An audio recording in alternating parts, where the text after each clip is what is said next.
This guy as a young man had a dream to become a big movie star, to come to Hollywood and to become a great director and producer and a writer and all those kind of dreams he had. Of course, everyone told him it can't be done. But, you know, he wouldn't take no for an answer, and he moved across from New York to Los Angeles to Hollywood. And of course, one day, after struggling, like we all do in the beginning, to get into TV and into movies, he had this idea of writing a script. And in longhand, he wrote this script, which was Rocky.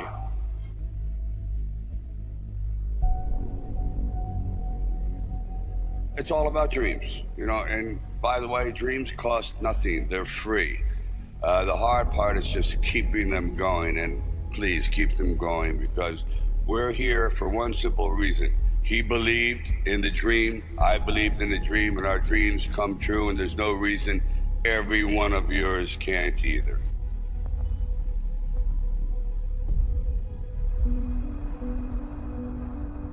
I used to sit in this little apartment, and it was a room. As a matter of fact, the room was so small, I remember I was able to open up the window and close the door while sitting on the bed at the same time. It was like 8 feet by 8 feet by 9 feet.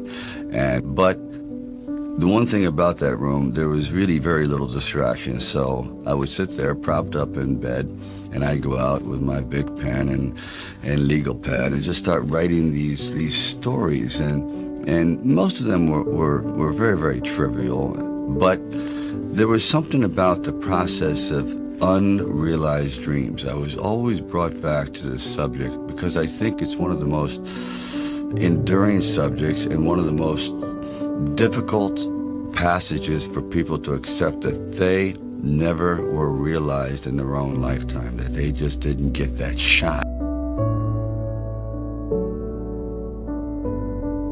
I decided it was a time to come to California. So I went to California, and I moved in the valley, and things weren't going very, very well there. As a matter of fact, I had to go out and try to sell my dog because it was either do that or he just was not going to be very well fed. And then one night, I went to see Muhammad Ali fight. For one brief moment, this supposed stumble bump turned out to be magnificent in the fact that he lasted and knocked the champion down. I said, boy, if this isn't a metaphor for life.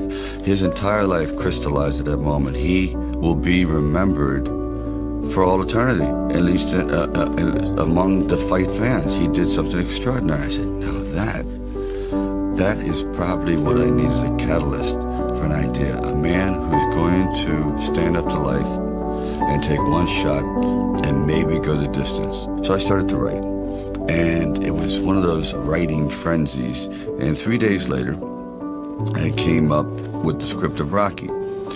Now, the script by no means was a finished piece of material. It was probably about 90 pages, and maybe 10% of it remained in the final script, but it was done. I first met Bob Chardoff and Irwin Winkler, and I believe I was there on a casting call. So we're talking a little bit, and I guess I really wasn't right for the acting part. And on the way out, I said, oh, I don't know if it matters, but I do a little bit of writing. He goes, really? He says, yeah, I'm writing this story. I have this thing about wrestlers, and I might do something about boxing. Well, he says, well, bring it around. And I thought, if I hadn't stopped on the way out, that's why I tell all actors or writers, don't give up, keep talking. Eventually you might hit a nerve somewhere and they go, come on back. And if they didn't say, come on back, or bring it later and let's see what you've developed, I wouldn't be sitting here. So I have to give incredible credit to their insight and their patience, and they're willing to take a chance, which it doesn't exist much anymore, unfortunately.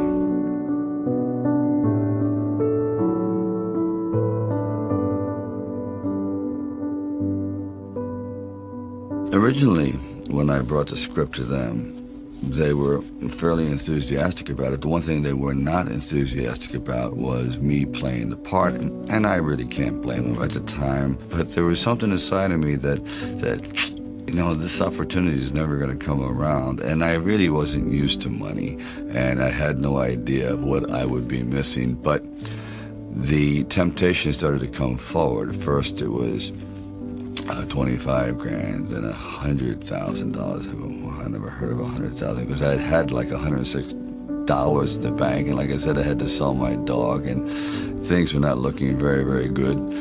My $40 car had just blown up, so I was taking a bus to work, and still, it didn't matter. I wanted to stick with it. Then it went up to 150,000, 175,000, and it went up to 250,000. Now my head was starting to spin. And it went up to 330,000, and probably I heard it went up to 360,000.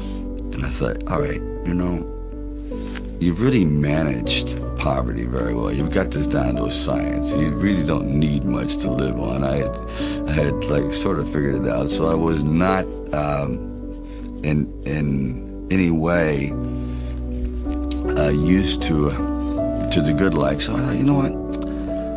If I know in the back of my mind, if I sell the script and it does very, very well, I'm going to jump off a building, and if I'm not in it. So this is one of those things where you just roll the dice and you fly by the proverbial seat of your pants and say, all right, I got to try it. I got to just do it.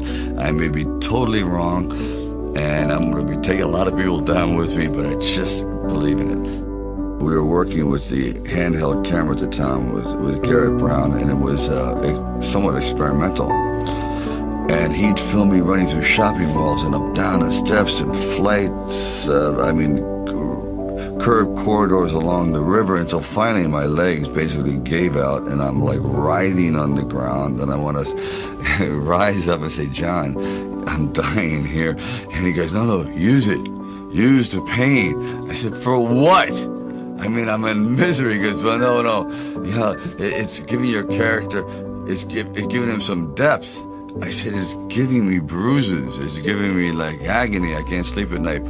Like the scene where we just jumped out and saw this ship along the dock, docked along the pier. And I said, just jump out, run as fast as you can along the ship. And I'm running and running. I said, you know what? My legs are buckling.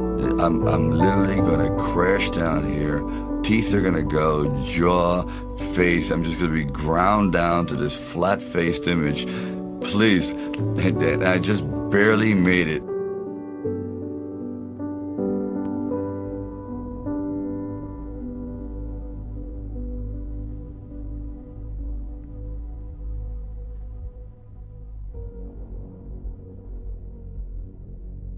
The world ain't all sunshine and rainbows.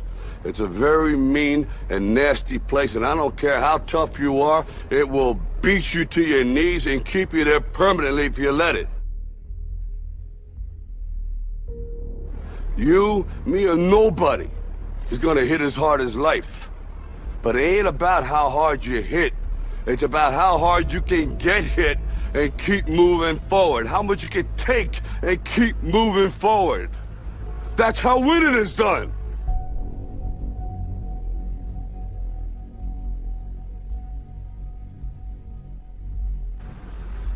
Now, if you know what you're worth, now go out and get what you're worth. But you gotta be willing to take the hits and not pointing fingers saying you ain't where you want to be because of him or her or anybody. Cowards do that, and that ain't you. You're better than that.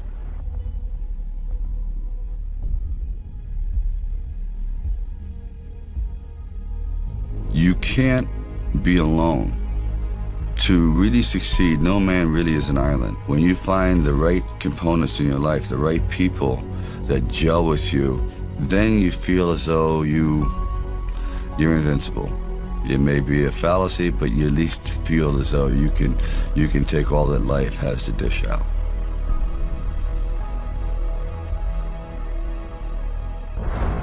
At the very end of our lives, if we can still say, you know, we were never humbled, we were knocked down, but we got up, and I can say I lived life with integrity, and I took all the blows, as the song says, and I still prevailed. I think that's a good epitaph for anyone.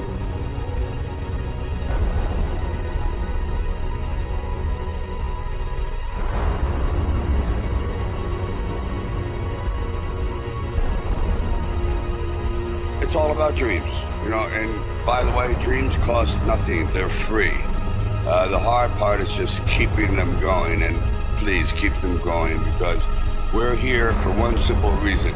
He believed in the dream, I believed in the dream, and our dreams come true, and there's no reason every one of yours can't either.